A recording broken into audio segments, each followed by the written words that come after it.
Hello everyone, welcome back to the study of economics. In the previous episode, we have discussed about the Indian economy on the eve of independence. In that, low development of economy as well as the agriculture sector, reasons for the stagnation, and also colonial rule in India, the position of India before the advent of British and also after the advent of a British rule. So this we discussed in the previous episode. Today in this episode we are going to deal with industrial sector. As in the case of agriculture, so also in manufacturing, India could not develop a sound industrial base under the colonial rule. So as we know that under the colonial rule, our agriculture sector also completely low. Because the reason is they are not recognized India's agriculture sector, and also they promoted and concerned interest on their own economic system. As a result, our agriculture become yield low productivity and also commercialization of crops which takes place in India. Along with that, number of peasants, they shows the interest of commercialization of crops. As a result, our agriculture sector become decreased. So like that, during the time of colonial period in India, so industrial sector or the manufacturing sector also decreased during those period. That means industrial sector also not developed during the time of a colonial period in India. Even as the country's world famous handicraft industries declined. Along with that, our world famous handicraft industries that is also declined because the reason we are the supplier of raw materials to the Britain, and also we only the consumer of finished goods, those produced by the Britain. So as a result, our world famous handicraft industries also declined. No commercial modern industrial base was allowed to come up. As a result, Britain, they are not allowed any kind of modern industrial setup in India. And this sector needed modernization, diversification and increased investment. Usually the industrial sector which always requires modernization, diversification and also increased investment. Along with that, a knowledge, skill of modern applicability of industrial sector.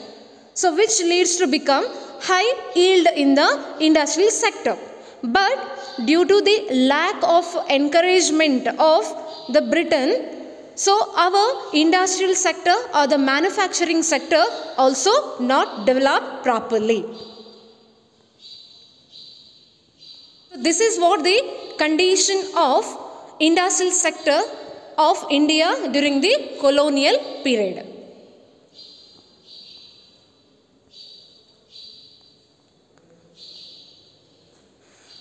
And also Britain, they introduced de-industrial policy. According to that de-industrial policy, the primary motive of the colonial government behind this policy of systematically de-industrializing India was twofold. That means here the Britain, they were not bother about India's industrial sector like the agriculture sector, and their intention is to, or motive is, that is to de-industrializing India. That is under twofold. one is to reduce India to the status of a mere exporter of important raw materials for the upcoming modern industries in Britain. So why the Britain deindustrializing? So why the Britain follows the deindustrializing policy? Because one reason is to reduce India, that is to the status of a mere exporter of important raw materials for the upcoming modern industries in Britain. That means Britain, they try to avoid our exporting goods or exporting the raw materials. So as a result, they gain a much benefit from this fold. Second one, to turn India into a sprawling market for the finished products manufactured by industries in Britain. That means along with that, in their intention is to make India into a sprawling market for the finished goods.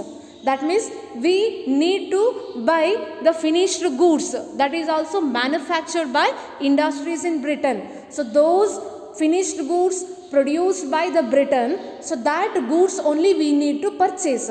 So this two fold was introduced by the Britain. One is nothing but we are the supplier of raw materials. That means we need to export the raw materials to Britain itself. Second one is we are the consumer of finished goods. That means we need to purchase finished goods that is from Britain itself. So this is what the twofold of deindustrialize. So this is what the policy was introduced by the Britain. And in the unfolding economic scenario, the decline of the indigenous handicraft industries created massive unemployment in India. So due to this unfolding economic condition, India faced a lot of problems. So that problem is one, decline of the indigenous. So that problem is one, unemployment. That is massive unemployment in India because of the decline of the indigenous handicraft industries. Due to the decline of the handicraft industries, so lot of people, they lost their opportunities, lost their employment opportunities. So this will create a massive or a large amount of unemployment in India. Second one, also a new demand in the Indian consumer market, which was now deprived of the supply of locally made goods. That means our demanding goods. That means a new demand in the industry. That means a new demand in the Indian consumer market, which was now deprived of the supply of locally made goods. That means our export will be decreased. We are deprived of the chances of the exporting goods to other countries. So this is, and third one, this demand was profitably met by the increasing imports of cheap manufactured goods from Britain. That means here we need to buy the manufactured goods from Britain, that is very cheap rate.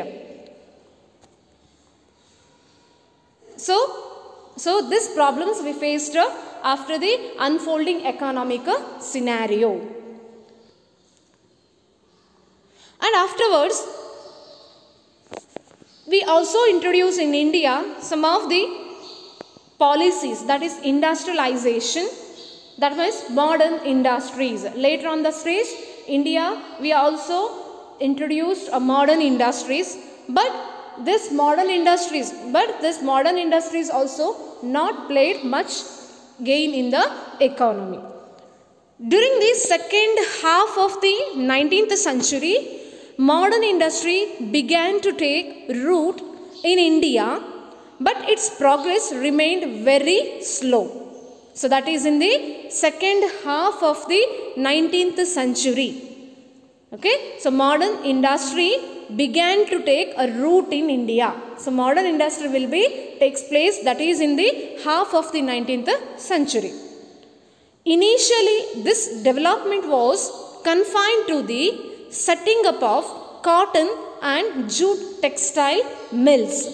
That means at the beginning, initially this development was confined, that means modern industrial sector. So this development was confined to the setting up of cotton and jute textile mills.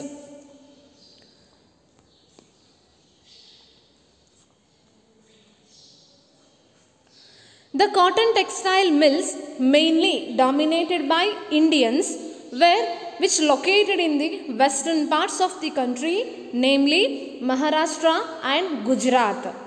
So we know that initially we started cotton and jute textiles. As a result, that textile mills will be developed slowly, and cotton textile mills were dominated by Indians, which were located in the western parts of the country, that is in Maharashtra and Gujarat.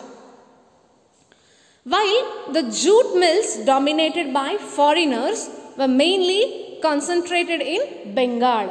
So jute mills were dominated by who? That is by foreigners.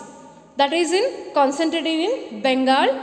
Subsequently, the iron and steel industries began coming up in the beginning of the 20th century. So slowly, at the beginning of the 20th century, iron and steel industries began, and the Tata Iron and Steel Company, TISCO, that means TISCO means Tata Iron and Steel Company, was incorporated in 1907. A few other industries in the fields of sugar, cement, paper, etc., they also came up after the Second World War.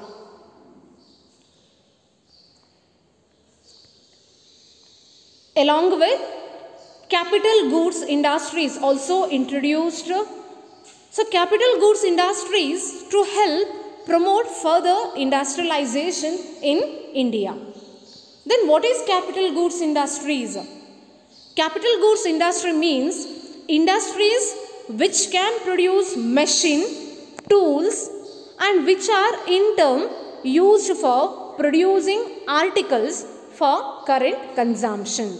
So capital goods industries means what? Those industries which can produce machine and tools. Okay, and that should be used for producing the articles for current consumption. So this capital goods industries also introduced due to the industrialization policy. So these are the changes have been observed in the industrialization in the modern economic sector. So these are, we can observe that changes have been takes place in the industrial sector, or that is modern industrial sector. Now let me discuss what are the drawbacks of this new industrial sector. Okay, so due to the introduction of industrial policy, so it should be leads to it should be encourage the what cotton and jute textile mills, along with the slowly Tata and iron industries also came into begin. But some of the drawbacks also there, so that we can discuss here. The growth rate of the new industrial sector and its contribution to the GDP remained very small. So first drawback is, that is GDP means gross domestic product. So that should be very small. That means the growth rate of new industrial sector and its contribution to the GDP is very low. That means contribution will be very small. Second one, the very limited area of operation of the public sector. That means this new industrial policy, it should be covers a very limited area of the operation of the public sector. That means which is not covered entire areas of a public sector. So those public sectors are, that is railways, power generation, communications, ports and some other departmental undertakings. So these are the public sectors are confined by the new industrial sector. So this is what the drawbacks of the new industrial sector. So that means nothing but this new industrial sector which covers only the public sectors, only some public sectors, and the GDP level become very low. Along with that, its contribution is not more than that. So remaining we'll discuss in next episode. So in this episode also some exercise questions are there. You need to solve the exercise questions with the help of watching this complete video. Now we'll move on exercise questions. Question number 1. What is capital goods industries? Question number 2. Expand TISCO. Question number 3. Expand GDP. Question number 4. Why did industrial sector was not developed during the colonial period? These are the questions you need to answer in separate A4 sheet paper. Thank you.